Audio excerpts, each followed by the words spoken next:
ċifri ppubblikati mill-Uffiċċju Nazzjonali tal-Istatistika juru li bejn Ottubru u Diċembru tas-sena li għaddiet, it-turisti li għadu fil-postijiet turistiċi żdiedu bi kważi 12%.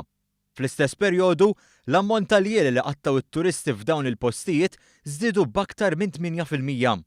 L-Uffiċċju Nazzjonali tal-Istatistika qal li aktar minn 433,000 turist għadu f'dawn il-postijiet u bejniethom għadu medja ta' 5 jieli. Kollox it-turisti għadu aktar minn 2,166,000 lejl, bl-akbar ammont jadduh f'lukandi ta' 4 stilel.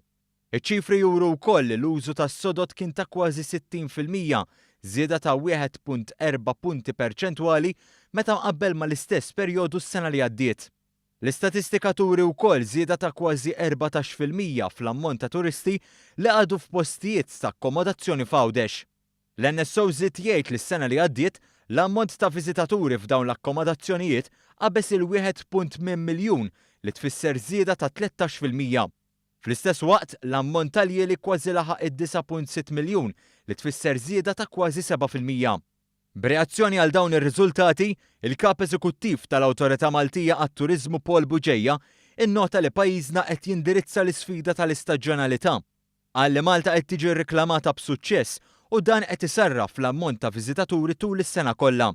Il-Ministru għat-Turiżmu Konrad Mizzi qal li s-suċċess ta' Malta f'dawn ir-riżultati pożittivi fl-akkomodazzjoni kollettiva jorbot mal-espansjoni fil-konnettività bl-ajru.